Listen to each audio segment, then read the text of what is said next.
지금 우리가 그 6월절의 유언이라는 그 영상을 보면서 우리가 이제 되새기는 중에 있어요. 이번에 질문은 336에서 338강, 세 강 중에 요 내용이 있다는 얘기인데, 근데 우리가 이제 질문은 한 좀 더 깊이 들어갔어요. 자, 그러면 여기 이제 첫 번째는 자유시설과 교육건축은 무슨 관계인가? 그 무슨 얘기를 하다가 이제 손목 짓는 얘기를 하잖아요. 그죠? 그래서 맛있는 것과 교회 건축이 성막 건축은 이 교회 건축이라는 얘기로 어, 말씀하고 있다? 저는 이렇게 이해를 했어요. 예. 자, 벌써이다.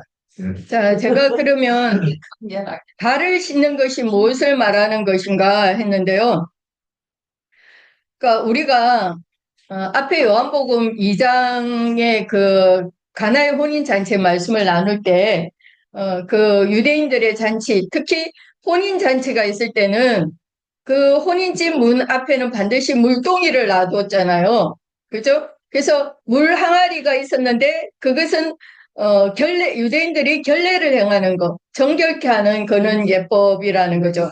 그래서 혼인집에 들어가려면 돌 항아리에 준비된 물로 깨끗하게 씻고 그 결례를 행하고 들어가야 되고, 또 하나님의 성전에 들어가려면 제사장들이 반드시 그 물두멍에서 수족과 얼굴을 씻고 들어가야 했던 거잖아요.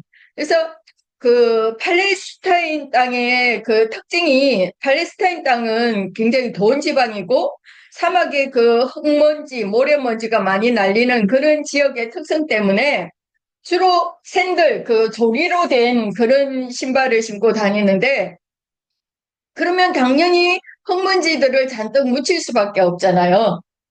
그래서 잔치 석상에 앉기 전에는 반드시 문 밖에 준비된 그 물 항아리에서 물을 떠가지고 수족을 씻고 또 얼굴도 씻고 그렇게 깨끗한 상태로 잔치상에 앉아야 된다는 거죠.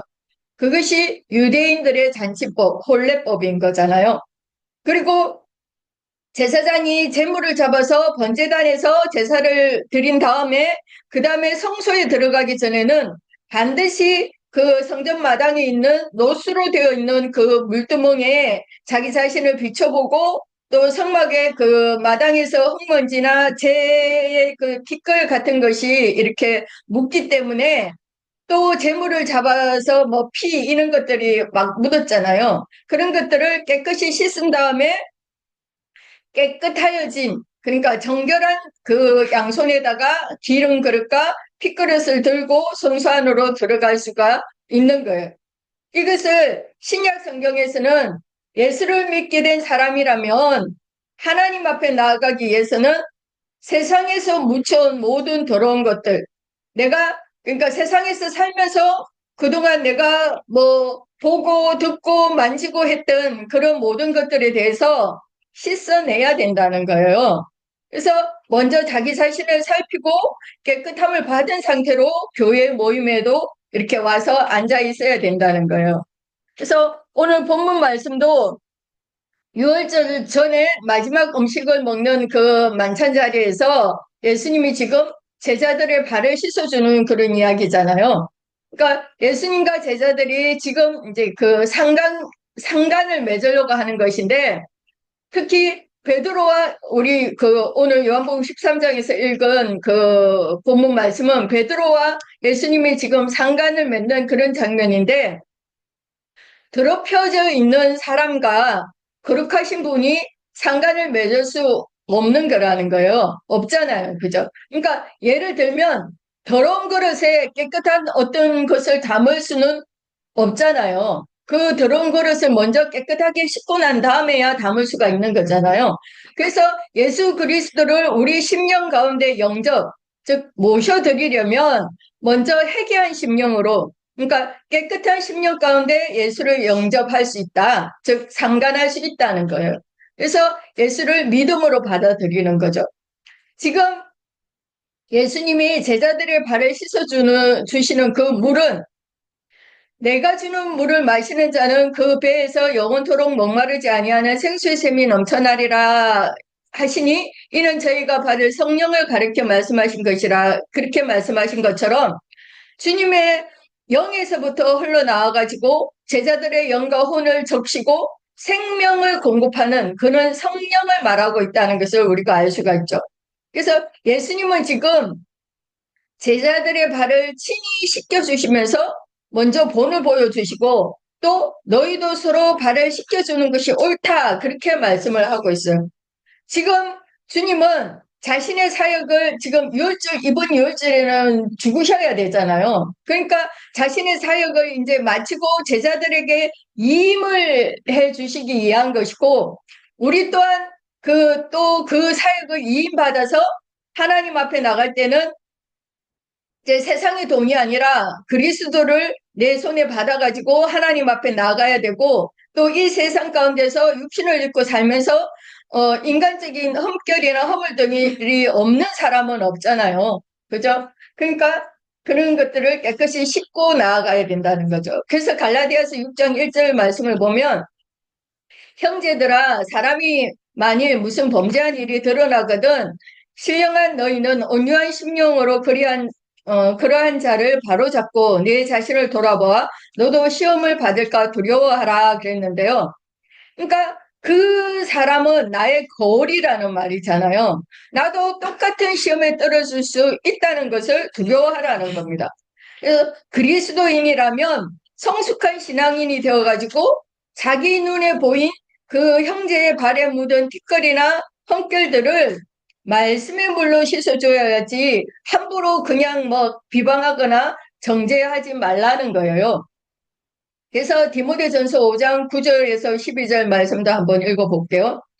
디모데전서 5장 9절에서 12절 말씀. 갑으로 명부에 올릴 자는 나이가 60일 덜 되지 아니하고 한 남편의 아내였던 자로서 선한 행실의 증거가 있어 혹은 자녀를 양육하며 혹은 나그네를 대접하며 혹은 성도들의 발을 씻으며 혹은 환난당한 자들을 구제하며 혹은 모든 선한 일을 행한 자라야 할 것이요. 젊은 가부는 올리지 말지니 이는 정욕으로 그리스도를 배반할 때에 시집가고자 함이니 처음 믿음을 저버렸으므로 정죄를 받느니라 그랬는데요. 10절을 보면 갑으로 명부에 올릴 수 있는 그 조건이 나아가 있어요. 그래서 선한 행실의 증거가 있어서 혹은 자녀를 양육하며 혹은 나그네를 대접하며 혹은 성도의 발을 씻으며 혹은 환난당한 자들을 구제하며 혹은 모든 선한 일을 행한 자라야 한다 그랬잖아요. 그죠? 그래서 이 중에서도 보면 나그네를 대접하고 혹은 성도들의 발을 씻는 사람이어야 갑으로 명부에 올릴 수 있다 그랬고, 또 반드시 한 남편의 아내였던 자여야 된다 그랬어요. 이거는 우리가 또 장로들의 조건에도 보면 한 아내의 남편이어야 된다는 그런 조건이 있었잖아요. 그죠? 그리고 뒤에 11절에 또 보면 젊은 가부가 나오는데, 그러니까 젊은 가부가 11절에 뒤에 나오니까 앞에 나온 가부는 당연히 그러면 늙은 가부를 말한 것이겠잖아요. 그래서 이 늙은 가부는 나이가 60이 넘어야 된다고 이렇게 못을 딱 박아 놓은 거예요. 근데 60이라는 것은 우리가 666 할 때에도 나오는 것처럼 육적 생명이 다했다는 뜻이죠. 그죠? 그래서 육적 생명을 다해서 경수가 완전히 끊어져가지고 육적인 자녀를 생산할 그런 가능성이 없는 사람이어야지 가부라고 인정을 받는다는 그런 말인가요?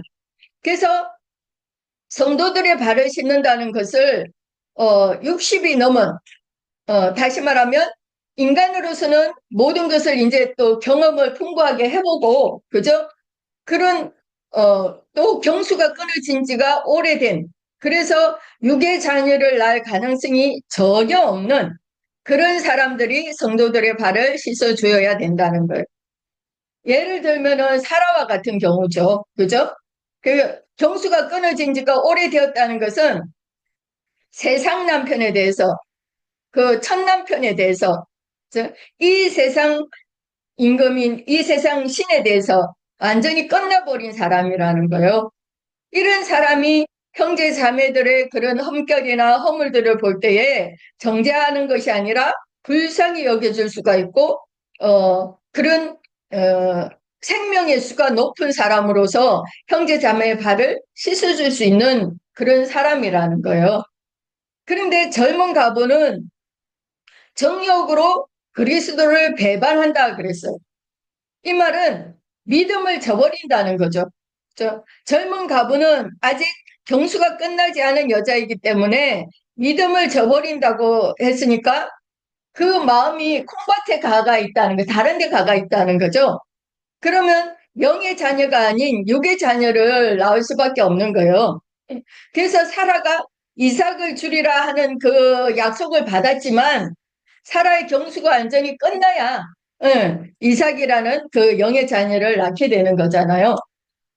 그래서 레위기 20장 18절 말씀에는 누구든지 경도하는 여인과 동침하여 그의 하체를 범하면 남자는 그 여인의 근원을 드러내었고 여인은 자기의 피 근원을 드러내었음인즉 둘 다 백성 중에서 끊쳐지리라 그랬는데요. 이 피라는 것은 생명을 상징하고 우리가 지난번에도 말씀을 나눴지만 그 육신의 생명의 근원이 피의 근원인데 하나님이 육신의 생명의 근원을 부정하게 보시는 것은 경도 중인 여인에게 그러니까 이게 관계 그죠? 그 뭐라 그래야 되나요? 관계를 맺으면 그 생명의 씨를 심을 수가 없는 거잖아요.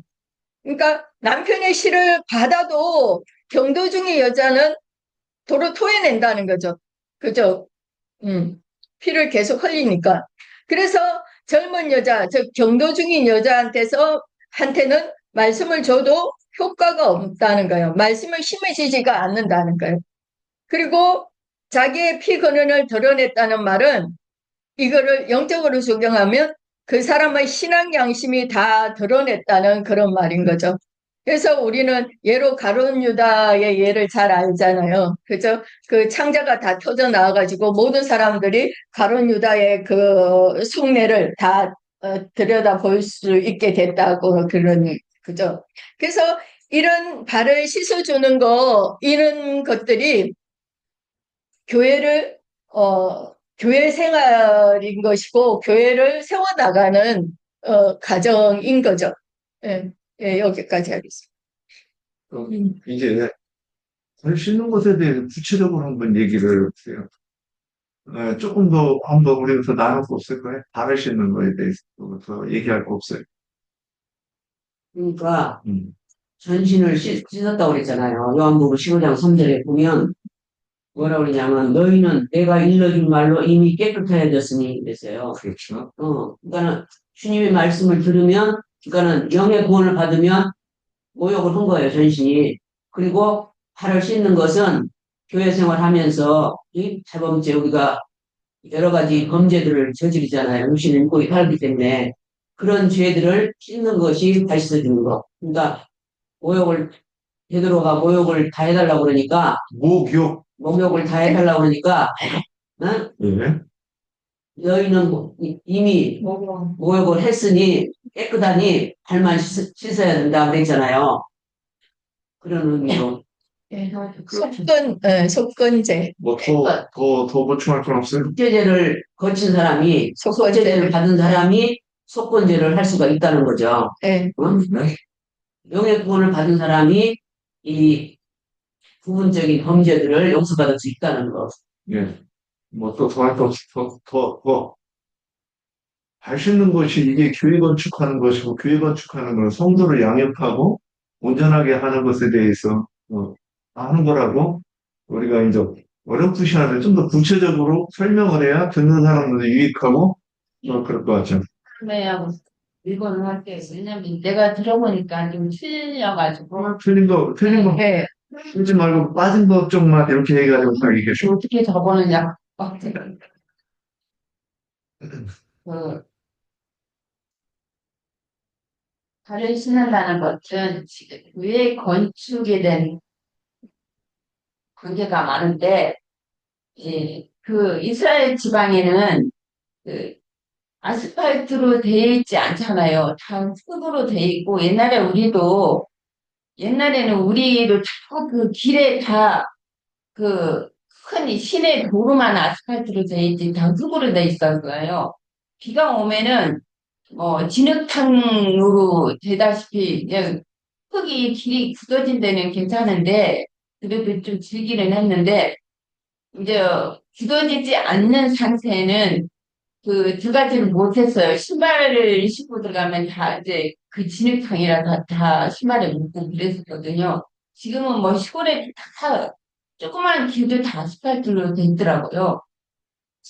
이게 유대인들이 그 사는 팔레스타인 지방에는 그 그때는 이제 팔레스타인은 날씨가 더웁잖아요. 여기처럼 뭐 우리처럼 사계절에 있는 것도 아니고 그렇기 때문에 앞에 좀 막혀있지 않는 그런 샌들을 신고 다녔어요. 팔레스타인 지방에서는 이제 유대인들은 샌들을 신고 유대인들이 특히 잔치에 올 때는 발을 씻었는데 잔치에는 치밀한 교통을 하며 차려놓은 음식을 먹고 마시며 누리는 것이므로 건조한 날씨에 형제 그 지형에 따라 도로에 먼지투성이었고 잔치에 모인 사람들은 발을 잔치집에 굽는 것을 쉽게 더러워졌습니다. 이게 그 복음서에도 보면은 예수님한테 그 세계관 바리새인 율법사들이 그랬잖아요. 너희들은 잔치에 오면서 먹으러 오면서 발을 씻지 않고 그냥 먹냐 그런 정죄를 했었잖아요. 바리새인들 서기관들이 그런 것처럼 주님이 그렇게 말씀하셨어요.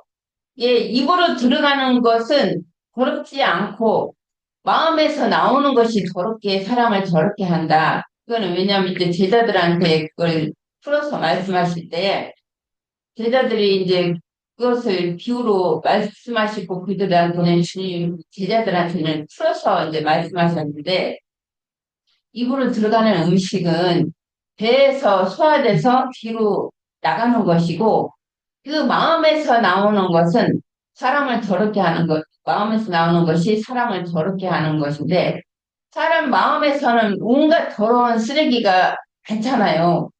뭐 욕도 있고 막 정죄도 하고 그런 심판거리도 이제 하고 그런 말들이 옛사람 입에서 나오는 말들은 선한 말들이 나오는 게 아니잖아요. 그 더러운 땅에 속한 모든 것들이 다 뭐 나오는 그 배에서 나오는 것이잖아. 그 마음에서 나오는 것인데 이게 유다서에 보면은 유다 아니 저기 야고보서도 그렇게 말씀하시고 내가 지금 읽지는 않았는데 그 속에서 나오는 것이 사람을 더럽게 하는 것이지, 입에서 배로 들어가서 뒤로 나오는 것은 음식은 더럽게 하는 것이 아니다. 이게 우리가 살면서도 육신의 생각으로, 자기의, 예, 그 상대방에 이렇게 마음에 안 들면은 그, 안 좋은, 자기 옛사람에 속한, 육에 속한 말들을 이렇게 툭탁 내뱉잖아요. 그런 것이 자기는 아무렇게 아무 생각 없이 그냥 내뱉었는데 그 상대방의 지체들은 그걸로 인해서 상처를 받기 마련이거든요. 그러니까 우리는 교회 생활을 통해서 그런 말 한마디 그런 것들을 조심해야 되는 것은 자기가 하는 말로 자기가 심판을 받거든. 그러니까 우리 심판거리를 교회 생활을 하면서 심판거리를 쌓아두지 말아야 된다. 말아야 되겠다. 그런 마음들이 자꾸 들더라고요. 그래서 우리가 이제 하나님의 자녀다 하면서 말을 이렇게 툭툭 내뱉는 거. 이게 상대방을 정죄하고 그런 말들을 하는 그런 것을 조심해야 되니까. 나도 그렇게 거룩하고 깨끗하지 못하는데 이게 내 눈에 들고는 보지 않고 형제 눈에 티는 어떻게 빼내려고 하는 그런 것이 있잖아요. 말씀에도. 그러듯이 그러므로 더럽혀진 발로 잔치에 와서 식탁에 눕듯이 하는 편안한 자세를 앉는 것이 아니라 불결함과 발 냄새가 이 교회의 교통을 방해하므로 유쾌한 잔치를 위해서는 모든 손님들이 발을 씻고 잔치에 참석하도록 반드시 잔치 자리에 들어오는 문 앞에 물을 간직히 담은 항아리를 그들은 이제 항상 그 물 항아리가 준비되어 있잖아요, 마당에. 그처럼 그 의례적으로 손님들은 그 물을 떠서 발을 깨끗이 씻고 잔치에 참여했던 것이다. 유대인들의 이런 생활 습관은 성도들의 교회로 함께 모여 말씀의 잔치를 누리고 거룩한 식물들이 진설된 식탁에 참석하여 성령의 교통을 나누기 전에 그들은 반드시 세상에서 묻혀온 먼지나 피를 씻는 기도를 하여 정결한 영과 마음으로 그의 말씀 잔치에 참여해야 한다는 것을 암시합니다. 복음을 믿어 구속받은 영이 거듭난 성도들이 혈육의 이 장막을 입고 더러운 먼지와 티끌들이 날리는 세상에 사는 약혼녀 신분의 시간이 끝나기까지는 저주가 임한 땅에 발을 딛고 살며 불결한 접촉할 수밖에 없다. 불결에 접촉할 수밖에 없으므로 교회에 모일 때는 세속의 모든 때를 느끼는 기도로 먼저 씻고 거룩한 음식들을 준비된 잔치에 참석해야 하는 것이다. 이게 우리가 떡을 떼는 것은 말씀을 하는 것인데 천국 잔치에 우리가 임하는 것이잖아요. 지금 교회에 모인 것은 지금 말씀을 이제 하고 있기 때문에 말씀에 떡을 떼고 있기 때문에 이게 거룩한 천국 잔치라는 거예요. 주님은 항상 우리가 땅의 접촉으로 인한 모든 종류의 더러움으로부터 정결하게 보존해 주시기를 원하시므로 우리가 교회로 모일 때 반드시 알아야 할 것은 땅과의 접촉에서 묻힌 더러움에서 먼저 자신을 씻고 정결한 양심과 건강한 정신으로 참여하여 거룩한 말씀을 나눠야 합니다.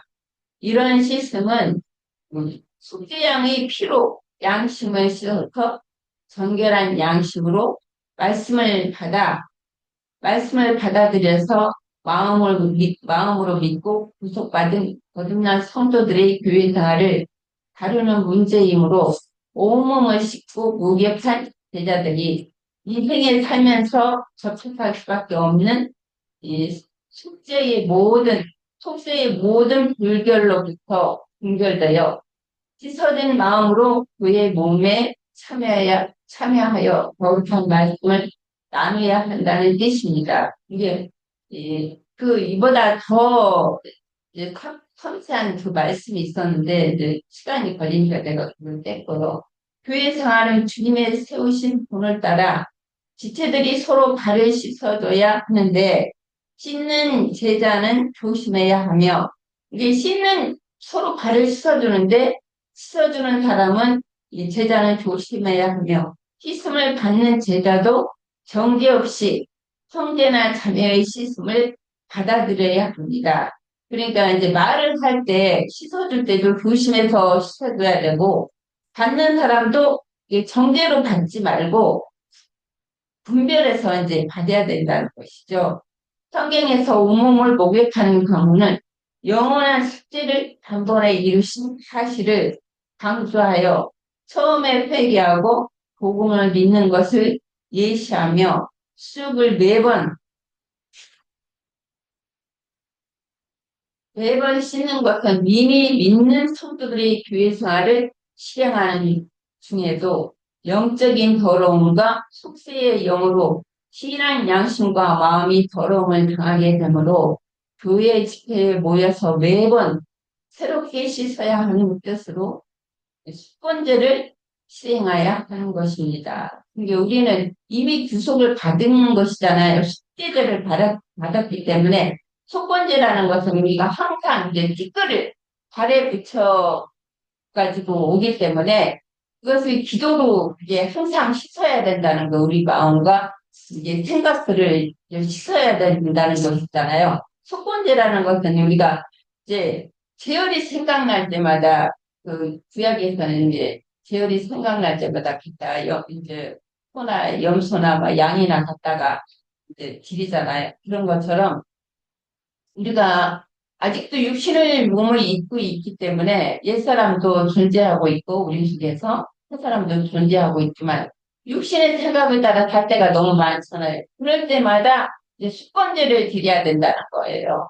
그런 게 이제 이 말씀이 이제 우리에게 정말 말로만 나도 내 자신도 그래 말로만 이렇게 하는 게 아니라 실제 내 속에서 이게 이루어져야 된다는 거잖아요. 생명으로 수건제를 항상 드릴 수 있는 그런 마음이 되기를 원합니다. 그 이제 속건제를 우리가 뭐 알죠? 근데 여기 이제 우리가 들을 때 모르는 사람들이 있으니까 속건제 해놓고 살짝 구현해서 얘기를 해주면 그 이렇게 좀 내가 속건제가 뭔지 모르는데 자꾸 듣고 나면 나중에 내가 속건제를 아는 걸로 오해를 한다. 근데 그 속건제에 대해서는 그러면 실제로 우리가 뭐 세상에서 내가 너무 자꾸 미워하던 거 그걸 회개하라는 것인가 지금 그 문제가 아니잖아요. 우리 영적으로 구속사에 대해서 성경은 오직 세상의 표상을 가지고 내가 미움, 뭐 탐욕 이런 것을 얘기할 때 영적인 세계에서 그 탐욕 두 가지를 다 우리는 해야죠. 근데 영적으로 내가 어떤 그 범죄한 사실들 또는 그걸 속건제를 드린다고 조건이 뭘 드린다는 거 어떤 때에 그 속건제를 드리는가 이 문제가 뭐 발수먹어도 문제가 되죠. 5개월 했잖아, 이미. 아니, 그러니까. 그런 성경에 있는 그런 표현들 말고, 그냥 실제로 우리는, 나한테, 예, 내가 하나님 앞에 속건제를 드려야 되는 것이 뭔가, 그래야 이게 내 생명이 되죠. 내가 네, 예수를 믿어서 네, 여기 거듭났어요. 예, 거듭난 그거는 속죄제잖아요. 어? 예. 그렇지. 속죄제를 받아 그 속죄제를 주님이 우리를 위해 속죄를 제단을 드린 거예요. 그래서 우리가 속죄를 받은 그래서 이제 사람인데 우리가 주님 것으로 이제 해줄게. 지금 이렇게 된 거예요. 주님 거예요, 그냥. 주님, 네. 그래서 집 안으로 들어갔어. 근데 이제 그렇죠. 주님 것이 됐는데 예, 우리가 세상을 살고 있기 때문에 육신을 입고 살고 있기 때문에 예. 이 하나님 뜻대로만 하나님의 말씀대로만 살 수 없어요. 육신을 살고 있기 때문에 자꾸 세상 것을 우리가 세상 것으로 돌아가요. 그러니까 그런 것을 교회에 와서 말씀으로 씻어야 돼요. 그게 속건제예요. 조금 오해하시는 그러니까, 부분이 있는 것 같네요. 말씀하시는 것이.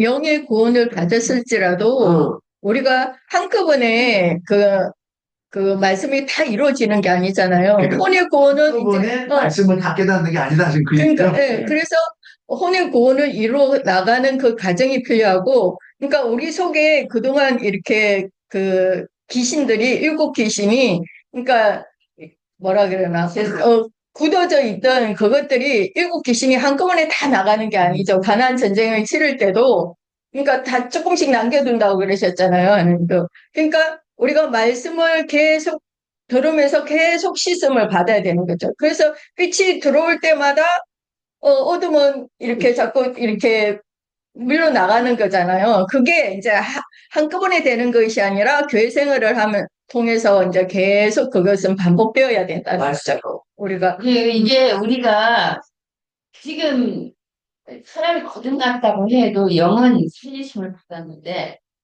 혼 기능은 여전히 지금 구원을 이뤄가는 중이지 우리가 다 된 건 아니잖아요. 그러니까 우리 속에는 옛사람의 성분이 있고 새사람의 그 그리스도의 성분이 있는데 옛사람이 온전한 구원을 이룰 때까지는 수권제를 계속 드려야 되는 거예요. 왜냐하면 우리가 세상에 살고 있기 때문에 지금 자, 이제 발에 티끌을 묻는 거잖아요. 티끌을 씻어내는 것이 이제 수권제를 드리는 거예요. 그러니까 그러지 말고, 내가 티끌이라고 표현할 때는 함축적인 표현이잖아요. 내가 예전에 생명률 그래가지고 그게 뭐냐고 자꾸 물어봤다고 하다가, 써보면 그거를 처음 본 사람도 알아듣기 쉽게 좀 우리말로 설명해 주면 좋겠는데, 그래서 해보니까 생명의 성령의 법이라는 말을 한자 줄여가지고 생명률이라고 어쩌더구만. 그럼 그래서 생명의 법이 무엇이냐? 생명력 그러면 그거 생명의 성령의 법을 얘기하는데 생명의 성령의 법은 이제 그것도 그 상자를 열고 들어가면 자세한 내용을 한참 설명을 해야 되잖아요. 그래서 우리는 이 말씀을 나누는데 그렇게 하는 좀 그렇게 해줬으면 좋겠다. 네, 그래도 그 얘기가 우리가 그 구원을 받았다고 해서, 영의 구원을 받았다고 해서, 그동안 교회 생활을 하면서, 그 기독교계 생활을 하면서 세뇌당하고, 이렇게 굳어져 있던 그런 말씀들, 그런 귀신들이, 그렇죠. 한꺼번에 다 물러나가는 것이 아니라, 그걸 계속해서 교회 생활을 통해서 이제 말씀으로 씻고, 말씀의 물로 씻고 하면서 차츰차츰 물러가는 거예요. 그거야 이제 속건제인 거예요. 그렇죠. 응. 우리가 종교 생활을 할 때 교만하고 방지할 수 있었던 게 뭐예요? 이렇게 말씀을 온전하게 깨달아져서 그리스도의 얼굴이 명확하게 보이는 이걸 모르는 거예요. 아브라함이 갈대아 우르에서 출발해가지고 하란 성을 거쳐서 가나안 땅까지 들어가는데 시간이 얼마나 걸려? 20년이 걸리잖아요. 그러면 그 여정을 우리는 종교 생활할 때는 이거 배운 적이 없어. 지금 그 여정이 우리는 성경을 통해서 창세기부터 계시록까지 이것이 예수는 그리스도다. 그러면 예수가 그리스도다 그 얘기는 뭐냐면 아버지가 인자로 오시고 인자가 죽고 장사되고 부활해서 하늘에 올라가셨다가 하늘과 땅의 권세를 가지고 내려오셨는데 그분을 뭐냐면 이제는 인자 예수가 아니라 그 영 성령으로 교회 가운데 임하신다. 그래서 성령이 그리스도이시고 그리스도가 유일하신 참 하나님이다. 하나님의 최종 목적은 예표 하나님, 모형의 하나님이 실제로 교회 가운데 임하셔서 왕노릇하시는 하나님, 참 하나님을 갖다 그 얘기를 유일하신 참 하나님이다. 이렇게 하려고 하면 이것이 죽을 때까지 이것을 깨닫기 위해서 우리가 노력해야 되는 거예요. 그래서 추구해야 되는 거예요. 성경을 읽고, 나보다 더 밝은 사람을 찾아가서 듣고, 이게 겸손이거든, 이게. 그리고 또 나보다 어린 사람이라고 생각이 될지라도 그가 하는 말을 자세히 듣다가 보면 이 사람은 아직 전맥이라 전먹이 얘기밖에 못해. 옹알옹알해. 그런데도 중요한 거 들으면 하나님께서는 그 말을 통해서 성령께서는 계속 여기서는 벌써 다른 얘기가 막 쭉 있는 저 얘기에 대해서 꼭 보충하고 보강해가지고 쭉 말씀이 생각이 나죠. 그게 뭐예요? 이 사람을 통해서 일어나는 일이에요. 그래서 우리가 어린 사람은, 내가 어디 가면 뭐 들을 거 없이, 그건 참 말도 안 되는 소리. 지금에서 이제 깨닫는 거예요. 어떤 부족한 형제가 말하는 것도 듣다고, 심지어 기독교 목사가 말하는 거 듣는데, 그 사람은 이 말을 하는데 나는 내 속에 들리는 소리, 다른 소리가 들리더라니까. 그러니까 이게 뭐냐면, 그럼 그 사람의 말을 들어줄 수 있는 건 내 겸손이라는 거예요. 하나님은 겸손한 자를 받으시고, 교만한 자는 물리친다. 이게 우리 교회 생활에서 늘 일어나는 일이라니까. 나한테 늘 일어나는 일이에요. 그러니까 이런 말도 자꾸 듣지 못하면 내가 기독교 생활에서도 뭐 갔는데 며칠 되지도 않은 것이 막 교회를 판단하고 이건 이래야 되는지 저건 저래야 된다 막 이렇게 얘기해도 거기는 다 말이 돼. 왜? 니도 모르고 장은 모르고 목사도 모르고 집사도 모르니까 주신다고 뭐라고 해도 목소리 큰 놈이 이기는 거에 비슷하게 나오는 거예요. 그래서 식당에서 밥밖에 할 줄 모르는 식당 봉사 집사님이 그래가지고 막 본인을 내세우는 거야. 내가 식당에서 봉사하는데 막 그래가지고 식당 안에 가고 막 이 자기가 왕이야. 이런 것들을 너무 많이 본다니까요. 목사님 저기 운전하고 다니면 자기가 원님 덕에 나팔 분다고. 응? 그리고 원님 덕에 나팔을 부는데 사람들이 엎드렸으니까 나기가 너무 기분이 좋아. 사람들이 자기 앞에 엎드렸으니까 지한테 한 게 아니잖아. 원님한테 한 거잖아. 그러니까 우리는 기독 종교 생활하면서 신앙생활에서도 이런 게 너무 많은 거야. 그래서 내가 겸손해야 되는데 이 겸손해야 된다는 것 자체를 모르고 내가 성경을 창세기부터 계시록까지 깊이 깨달고 알아서 그 속에 감추어진 하나님의 얼굴, 예수의 얼굴이 결국 뭐냐면 영광을 보는 거거든. 그 영광을 보려고 해야 되는데 그래서 사도 바울은 담메색도상에서 성령이 임재하셨는데 그 빛이 어땠다고요? 정오의 빛보다 더 밝대. 이 세상에서 정오의 빛보다 더 밝은 빛. 지금 이 얘기가 뭐냐면 구체적으로 명확하게 계시가 되고 있다는 것을 지금 얘기하고 있는 거예요. 표상으로 물론 그랬습니다. 표상으로. 그랬는데 다른 사람들은 거기서 뭔 소리가 들리질 않았어. 바울만 분명하게 듣는 거예요, 바울만. 그러면 이것이 뭐냐면 성령의 계시로 내가 누구인지, 하나님이 누구인지, 나의 경륜이 무엇인지를 지금 계시하고 있었다고 우리는 이렇게 이해를 해야 되는 거예요. 그런데 그 일이 저부터도 그래요. 말씀을 뭐 조금 이렇게 이제 점점 더 이렇게 그 말씀을 이렇게 보면 뭔가 좀 이렇게 잡을 수 있는 이렇게 그 희미한 것이 있단 말이에요, 지금은. 점점 더 좋아지고 있어. 더 빨라지고 있어. 그런데 그렇다고 해가지고 내가 나영재님하고 비교해야겠다 그러고, 나영재님하고, 형제님 자리 좀, 우리 서로 한번 비교해보고 내가 그 자리에 앉으면 안 됐다 그러면 온 금기름 붓는지 저기들이 다 비웃을 거예요. 저뭐 저딴 놈이 다 있어. 이럴 거란 말이에요. 몬딩이네. 그런데 저 문둥이가 아직도 그 치료도 다 받지 못해서 저 문둥이가 이럴 거란 말이에요. 그만하고만. 그렇죠. 그런데 그것이 우리 속에 적용이 돼요. 근데도 몰라. 그래서 발 씻어준다고 그러면, 그러면 서로 발을 씻으라고 그랬잖아. 근데 이제 교회 와서 내가 예전에 어느 날 맨날 들었는데도 내가, 성경을 문자로 보면 안 되겠구나. 확 깨달아, 그 귀로 들었는데도 그때까지는 내 생명이 안 되고, 어느 날 진짜, 성경을 문자대로 보면 안 되겠구나. 딱 깨닫는 게 있었어요. 그거는 다른 거더라고. 그러니까 내 마음속 어떤 그 내 속사람이 뭔가 깨지는 역사가 있었어. 근데 그 다음에도 성경을 보려면 자꾸 문자를 보고 있거든. 한참 있다가 보면 문자를 읽거든. 이러고 있는 거예요. 그래서, 주님, 그러지 말고, 저한테 깨닫게 해주시고, 성경을 문자대로 안 보게 해주세요. 그러니까, 정말로 좀 그 기도하고 난 다음에, 좀 더 어떤 그 내가 문자를 보는, 문자를 안 보는 그런 부분이 있었다는 거예요. 자,